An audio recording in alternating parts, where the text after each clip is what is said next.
Hey guys, Brian here, and what I want to talk to you today about is the difference between a movement and an anatomical diagnosis.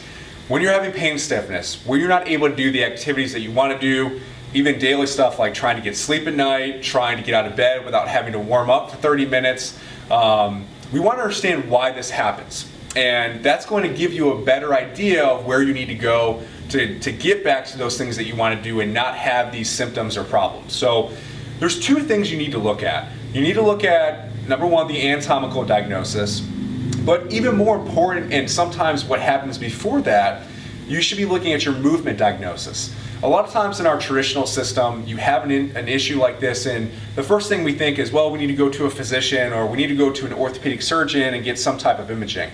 And that's not always the case, and more often, we can actually find more and get you on the path of progression and back to your activities faster and with less money spent by looking at the movement diagnosis first.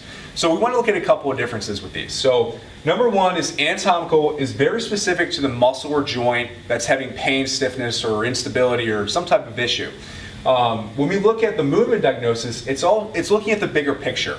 So anatomical is it's going to be specific to that joint or that muscle that you're looking at or you're having symptoms with. It's going to be something like a rotator cuff tear, labral tear, bulging disc if it's the spine, arthritic conditions, plantar fasciitis, things like that. The movement diagnosis is looking at the bigger picture.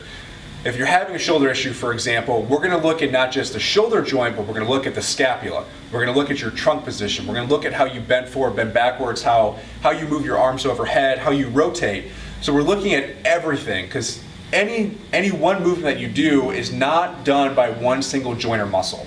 So it's important to know that when you do have these anatomical diagnoses, for example, like a rotator cuff tear, and it is specific, it doesn't always give the biggest picture of what's going to help you get out of that situation. Now, the other thing that's great about a movement diagnosis, it doesn't require any imaging.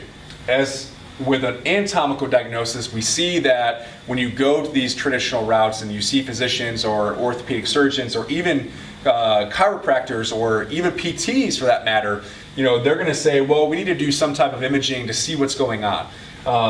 This could be expensive if your insurance isn't covering it, these MRIs, these x-rays. The other big problem with that is while it may give you a picture of something that could be going wrong to give you that diagnosis, it's only one point in time unless it's a functional x-ray or MRI.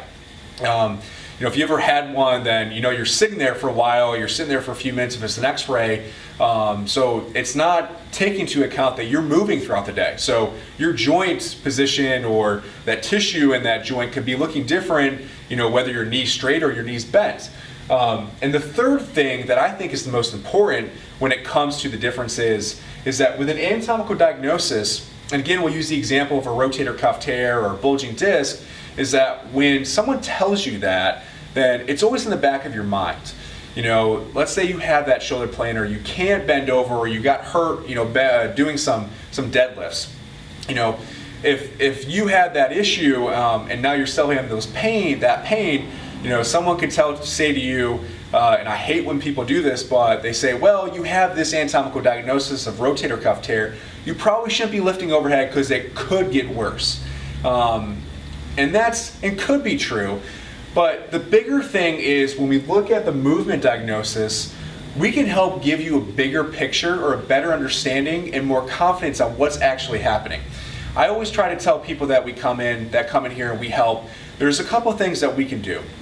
We're going to look at your movement, and if we can help your movement, regardless of what's happening anatomically or structurally, if you feel better, you're not having stiffness, you're not having pain, and you're back to your activities, then this doesn't necessarily matter.